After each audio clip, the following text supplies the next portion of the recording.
Hi, I'm here with Ollin Sykes of Sykes and Company PA, and you're joining us for another video blog. This morning we're going to be talking about the importance of having a financial dashboard. Good morning, Ollin. Good morning, Rachel. How are you this morning? I'm good. How are you? Very good, very good. So tell me, to start off with, let's talk a little bit about what a financial dashboard is. Well, a pharmacy financial dashboard would be really some key statistics that should be available to all pharmacists really on some kind of ongoing basis that gives them an idea of, on a real quick basis, where they stand. And, that I see is tied to things like where do I stand with my direct labor versus my gross revenues. That would probably be one of the key ones, certainly top three.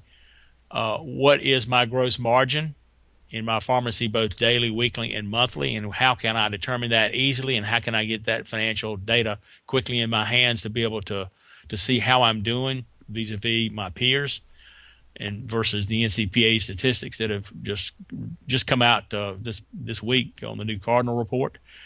Also, making sure that you understand where and what your third party receivable numbers are and what status they are in from a reconcile perspective. Again, with the various third party reconciliation services that are out there, and the cloud services that support that particular industry, knowing what your third party receivables are and having that controlled internally is very important. And of course, from another financial dashboard pharmacy perspective, knowing really what that inventory level is, and hopefully most of the pharmacists now are keeping perpetual inventories on their computer systems in their pharmacies, so that they can essentially verify what they have in all the bins and shelves, and know where that number stands. Because in pharmacy today, with as much inventory as it takes to be on the to be in operation, you got literally $100 bills sitting out there in those little bottles, and knowing how much you've got and realizing what your cash flow existence is and status is extraordinarily important. Now, in most cases, most people would probably start this whole conversation with saying, well, I need to know how much money I got in the bank. But notice that I didn't mention it until right then. Also, tied to that would be, where do I stand net income wise? I'm sitting here in October of 13. Where do you stand for the first 9 months of 2013, and how can that affect what my tax plan and the cash flow needs are going to be for the remainder of the year?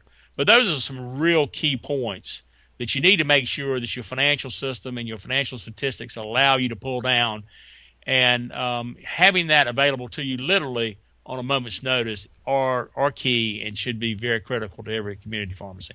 So that sounds like an awful lot of information. How do I go about setting up this financial dashboard so that I've got it all at my fingertips? Well, I think you've got to make sure that your fundamental accounting system is in place day in and day out, in order to get both the direct labor information, to get the gross margin information. You can get a lot of that, of course, from your script system.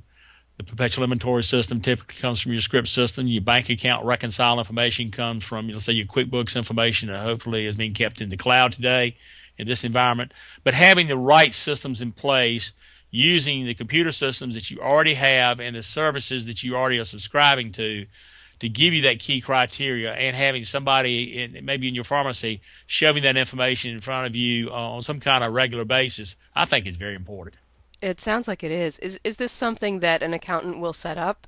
Can the accountant set up both the QuickBooks and integrate the script system, or do you need an additional piece there? No, typically typically the script systems are completely independent from the accounting system. They really don't need to be tied together on an interactive basis, because there's enough reporting that we can get out of those systems in order for that not have to be integrated. In fact, if anything, that probably makes things a little bit more complex if they are integrated. But the basic accounting systems that are in place today should, regardless of the accounting software that's used, but any CPA that deals with multiple pharmacies should be able to know what we're talking about here, should be able to help and advise you in that particular situation. But it's very important. I mean, I'm hearing this kind of information daily from pharmacists that are using this data, and find it to be imperative in operations. And are most of them using a solution that then is hosting that data in the cloud so that their accountant can also see it real time? Really, that would be more so the exception today than previous. The cloud-based accounting system process that we use internally here with all our pharmacies across the country is certainly not new because the cloud-based accounting has been used for a number of years. But there's some tools that are available to that you can ancillarily tie in, whether it be from the payroll end, from the bill paying end, that can coordinate and correlate directly into, let's say, that QuickBooks in the cloud hosted environment that you might have that you couldn't do 2.5, 3 years ago. So these tools are ever evolving, they're ever changing, and you just have to make sure you're staying on top of that. And do you field evening and weekend calls from pharmacists who have finally taken time to look at their dashboard and they've got some burning question about the numbers? Oh, absolutely, all the time. It's amazing.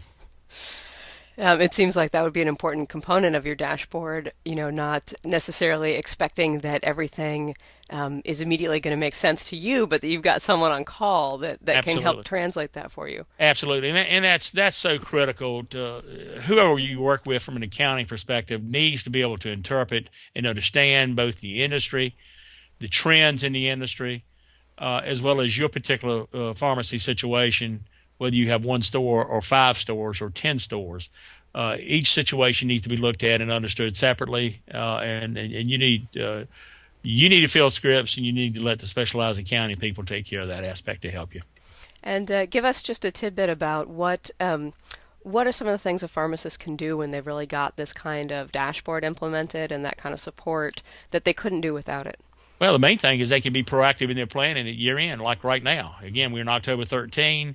We are working very vehemently, working to find out where our pharmacists stand in terms of year-end tax planning, to look at where they are if they do very little and assume certain fourth quarter statistics and numbers, and then looking at what the options are. For example, Section 179 depreciation is a maximum of $500,000 this year, unless you spend more than $2 million, which is highly unusual in a pharmacy, and that falls back, I think, to $25,000 next year. So if anybody's looking to buy a Parata or Script Pro or anything like that, put that in fourth quarter. Planning and being proactive on that is extraordinarily important because that can save you humongous amounts of money by essentially using that accelerated depreciation. And you got to know where you stand, and you got to know what your cash flow is, and you got to plan out 6 months in advance in order to be able to do that. That's great. Well, thanks for taking the time to detail all of A that. pleasure, Rachel. Appreciate you calling today.